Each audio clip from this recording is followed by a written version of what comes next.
how to cut a pineapple. Fairly easy. You want to take off the bottom. All right. I think the harder part for most people is probably trying to figure out when it's ripe. So if you want to take a look at what this one looks like, it's got this kind of dark brownish yellow. So this color is super ripe, right? You kind of want to look for a pineapple like this, and this, that will help probably, in this shade, as far as, there we go. You want to look for it in this shade. This is probably a little bit too dark. You can pick it early and wait until it turns this way, and then as soon as it does, throw it in the fridge if you're not going to be able to cut it right away, because it can spoil rather quickly if you're not paying attention to it. And yeah, in my experience, it's better to just put it in the fridge and then cut it when you have time, if you can't cut it right away once it turns this way, because again, it will rapidly start to ripen, and you don't want to waste the money that you spent on this, which pineapples aren't very cheap. It's $4 or $5 depending on where you're at, might even be more. Of course, if you spend the money on an organic one, it could even be more.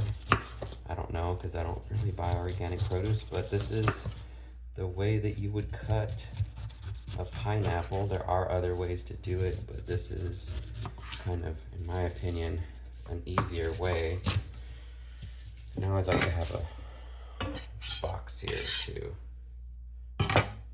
I mean a bag here to get rid of the rind, and then you can just kind of go around and get the pieces that you didn't get at the end. And really it comes down to preference, how well you want it cut, meaning how many of these little areas you don't want to be chewing on. Really, if it's not like they're bad for you, it's gonna be a preference. Oops, and it is slippery. So, I wanna take a little bit of them off. I don't wanna chew too many of those, but yeah, that should be it. Be careful. Always cut away from you, just in general. I know knife skills can be forgotten, and you can slip up and quickly cut yourself. Another thing to mention is you want a sharp knife. The most dangerous thing in the kitchen is a dull knife, because it's when you have to put unnecessary amounts of pressure into cutting something, and that's when things can slip, because you're putting so much pressure just to cut something that shouldn't be that hard to cut if you had a sharp knife. So that is the core. I like to gnaw on that a little bit, and then again, it is going to come down to preference as far as how big you want these pieces and how pretty you want them if you're displaying them. This is not a method, in my opinion, to give you the prettiest display, but yet they're still going to come out, rectangular. And then these longer pieces usually cut into 3s, and then do this. As you can see in the background, or may not be able to see, I'm not sure, but I'll show you in a second if you can't.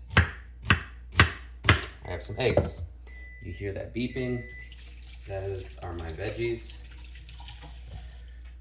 In the background, I like to do cooking eggs, because it takes a little bit of time. Pull them off the heat, go grab the veggies.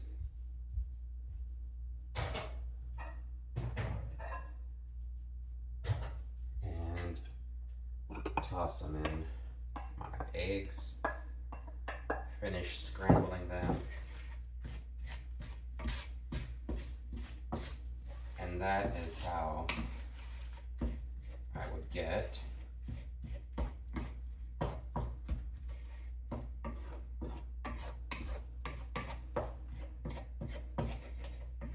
my breakfast done.